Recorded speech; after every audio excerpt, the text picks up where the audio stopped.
तो कैसे हो आप सभी। आशा करती हूँ आप सभी अच्छे होंगे और मैं भी बहुत अच्छी हूँ। तो आज मैं आप के लिए लाई हूँ एक नया टॉपिक। जैसे कि आपको पता ही है कि मैं व्रत और त्योहारों में आप लोगों के लिए नई नई बातें लेकर आती रहती हूँ। तो आज का व्रत आज है सोमवती अमावस्या और वट सावित्री व्रत, जिसकी मैं विधि, पूजन सामग्री और आपको कथा सुनाने वाली हूँ। तो सबसे पहले विधि की बात कर लेते हैं। तो व्रत करने वाली जो महिला होती है वह सुबह सुबह स्नान करके साफ सुथरे वस्त्र पहने और व्रत का संकल्प ले कि हे माँ, मैं सावित्री व्रत करती हूँ, मैं अपने पति की दीर्घायु के लिए और सुख के लिए। उसके बाद वट वृक्ष की पूजा करें और उन वट वृक्ष ना हो तो कोई चित्र हो या वट के जो टहनी है उसकी कोई चित्र वगैरह भी हो, उसमें भी आप पूजा कर सकते हैं। उसके सामने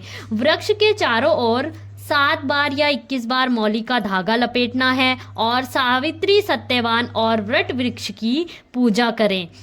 फूल, चावल, जल, अक्षत, हल्दी, सिंदूर आदि ये सब अर्पित करना है।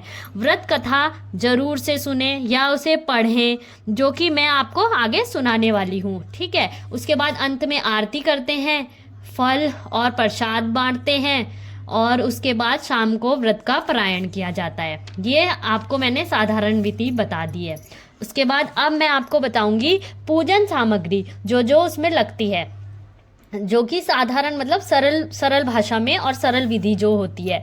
तो वट का पेड़ चाहिए होता है या टहनी या उसका चित्र चाहिए होता है, ये है हमारी पूजन सामग्री। तो जल का कलश चाहिए होता है, मौली, कलावा, फूल, फल, पत्ते, मिट्टी की सावित्री और सत्यवान की मूर्ति या चित्र हो सकता है उनका, भिगी हुई चने की दाल, मिठाई, पंचामृत और धूप, दीप, चावल जिसे अक्षत है ना, हल्दी, सिंदूर, इन सभी वस्तुओं को हम पूजा सामग्री में लेते हैं।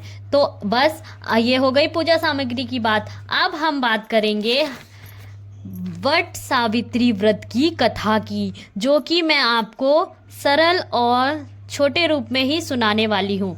तो मुख्यतः जो है सावित्री व्रत, मुख्यतः जो है हिंदू महिलाओं के द्वारा अपने पति की दीर्घ आयु और सुख संपत्ति के लिए, सुख समृद्धि के लिए किया जाने वाला एक व्रत है। यह विशेष रूप से वट सावित्री अमावस्या को मनाया जाता है। इसके पीछे की प्रसिद्ध कथा निम्नलिखित है, जो कि मैं आपको छोटे रूप में सुनाऊंगी, क्योंकि मुझे जैसे आती है मैं वैसे ही सुनाऊंगी सरल कहानी के रूप में। तो अब आप सुनिए कहानी। बहुत समय पहले की बात है कि एक राजा थे, उनका नाम था अक्षपति। उनके घर कोई भी बच्चा नहीं था। उन्होंने भगवान से प्रार्थना की, तब उन्हें एक सुंदर और बुद्धिमान पुत्री मिली, जिसका नाम रखा गया सावित्री। जो सावित्री बड़ी हुई तो वह एक अच्छे और सच्चे युवक सत्यवान, जो कि बहुत ही पुण्य आत्मा थे, उनसे वह शादी करना चाहती थी। लेकिन सबने कहा, जो सभी लोग थे उन्होंने कहा, सत्यवान की आयु तो थोड़ी ही रह गई है, वह जल्दी ही मर जाएगा। फिर भी सावित्री जो थी उन्होंने सत्यवान से विवाह किया, क्योंकि वह उन्हें बहुत पसंद करती थी और उनका दिल साफ था बिल्कुल। यह एक दिन सत्यवान और सावित्री दोनों जंगल में लकड़ी काटने गए हुए थे। सावित्री भी उनके साथ गई थी। तो अचानक से सत्यवान बहुत थक गए और उनकी तबीयत बहुत बिगड़ गई। तभी यमराज, जो कि मृत्यु के देवता हैं, उनकी आत्मा को लेने के लिए आए। सावित्री ने यमराज से बहुत विनती की कि वह उनसे बहुत विनती करी और उनके पीछे पीछे चलने लगे। और उन्होंने समझदारी से उनसे बातें की और यमराज उनकी प्यार, सच्चाई और बुद्धिमत्ता से बहुत खुश हो गए। उन्होंने उसे उन्होंने सावित्री को 3 वर देने के लिए कहा।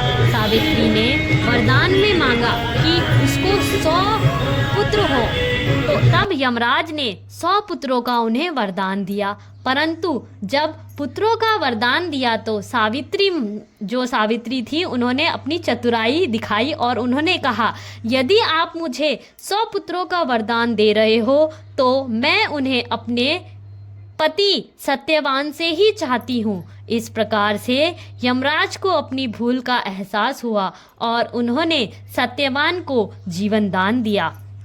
तो इस कथा से यही हमें पता चलता है। इस तरह से जो सावित्री थी, उनकी सच्ची निष्ठा, सेवा, बुद्धिमत्ता और पवित्रता जो थी, धर्म के कारण, पवित्रता, पतिव्रत धर्म था जो उनका, उसके कारण उन्होंने अपने पति को मृत्यु के मुख से भी बचा लिया। यह व्रत महिलाओं को अपने पति की लंबी आयु के लिए और दाम्पत्य जीवन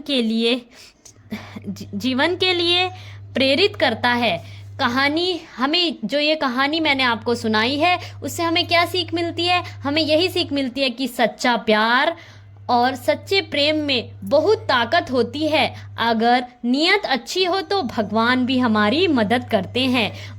मेहनत, समझदारी और धैर्य से बड़ी बड़ी मुश्किलें आसान हो जाती हैं। तो इस तरह से मैंने आपको पूजा की विधि बताई, पूजा में सामग्री क्या क्या लगती है वो बताई, और सत्यवान और सावित्री की कथा जो कि मैंने आपको संक्षिप्त में सुना दी है। तो आशा करती हूँ आप सबको मेरी ये बातें अच्छी लगी होंगी, और आगे और भी अच्छी अच्छी वीडियो के साथ मैं आप लोगों के साथ आती रहूँगी, बताती रहूँगी। तो आगे मिलते हैं। धन्यवाद। राधे राधे। अपना ख्याल रखिएगा।